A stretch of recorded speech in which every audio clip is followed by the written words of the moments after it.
ભરૂચ શહેરના સોનેરી મહેલ આચારવાડની ખડકી વિસ્તારમાં ગત સાંજે 7:30 થી 8 વાગ્યાની વચ્ચે એક મકાન અચાનક ધરાશાયી થયું હતું. આ મકાન મુકેશ કુમાર મનસુખલાલ મોદીનું હતું, જે તેમણે આશરે 1 વર્ષ પહેલા ભાડુઆતને આપ્યું હતું. મકાન ધરાશાયી થતાં ભાડુઆતથી ઘર વખરીનો સામાન, જેમાં ટેબલ, ખુરશી અને તિજોરી સહિત વસ્તુઓનો સમાવેશ થાય છે, તેને ભારે નુકસાન થયું છે. મકાન માલિક મુકેશ મોદીએ જણાવ્યું હતું કે બાજુનું મકાન ઉતારવામાં આવી રહ્યું હોવાથી તેમના મકાનને જરૂરી ટેકો મળ્યો ન હતો, જેના કારણે આ ઘટના બની. તેમણે 2 વર્ષ પહેલાં જ આ મકાન ખરીદ્યું હતું. ઘટનાની જાણ થતાં જ નગરપાલિકાની ફાયર બ્રિગેડની ટીમ તાત્કાલિક સ્થળ પર પહોંચી હતી અને રાહત કામગીરી હાથ ધરી હતી. સુરક્ષાના કારણોસર સોનેરી મહેલથી આચારવાડ તરફ જતો માર્ગ હાલ બંધ કરી દેવામાં આવ્યો છે.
મુકેશભાઈ મારું નામ છે, મુકેશભાઈ મોદી. ક્યાં રહો છો? અહીંયા જ રહેતો, આચાવાની ખડકીમાં રહું છું. અમને અહીંયા આપેલું હતું ભાડે. આ તમારું મકાન હતું? હા, મારું જ મકાન હતું. કેટલા વર્ષો જૂનું હતું? મારું મેં 2-2.5 વર્ષથી મકાન લીધેલું છે. અચ્છા, કેટલા માળનું મકાન હતું? 4 માળનું. 4 માળનું મકાન. હા. શું થયું છે? આખું મકાન બાજુવાળાના હિસાબે મારું મકાન બેસી ગયેલું છે. શું થયું હતું બાજુવાળાને? બાજુવાળા આખું મકાન ઉતારી નાખ્યું છે. એટલે મારું મકાન બેસી ગયું. મને પાણી મળતું મેં એને વાઢો કરી હતી પણ એ કોઈ જવાબ નહીં. હવે ડાયરેક્ટ કરીને ચાલ્યો ગયો છે. કોનું મકાન હતું એ પેલો હનુમાનના મંદિર પર અમે મહાકાલી વેલ્ડિંગ વાળો ખરો ને એની સામે રહી છે રે ભાઈ, વાંસકોડિયા વાળો. નગરપાલિકા તરફથી તમને કોઈ નોટિસ આપવામાં આવેલી આ મકાન હતું જૂનું છે? મેં એની નોટિસ આપેલી હતી, નગરપાલિકાની નોટિસ આપેલી છે. નગરપાલિકા પછી એને શું કર્યું એ ખબર નહીં. હવે શાની નોટિસ આપી હતી તમે? આ મકાન નહીં તોડવા માટેની. એનું મકાન નહીં ઉતારવા એનું મકાન નહીં ઉતારવા માટેની. તમારું કેટલું વર્ષો જૂનું મકાન હતું? હવે એ તો આપણને બહુ ખ્યાલ નથી. બહુ જૂનું મકાન છે આ તો. તમે હમણાં લીધું? હા, હમણાં બે લીધું, 2 વર્ષ પહેલા. અચ્છા, કોઈ જાનહાની થઈ છે ખરી? ના, કોઈ જાનહાની નહીં થઈ. કોઈ છે નહીં. હાલ ભાડું જ રહેતા હતા ને? ખાલી ભાડું હતા પણ ભાડું બહાર નીકળી ગયેલા હતા.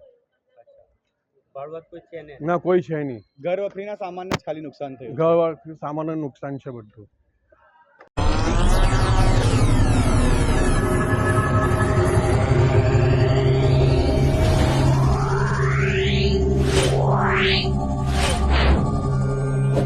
Wow.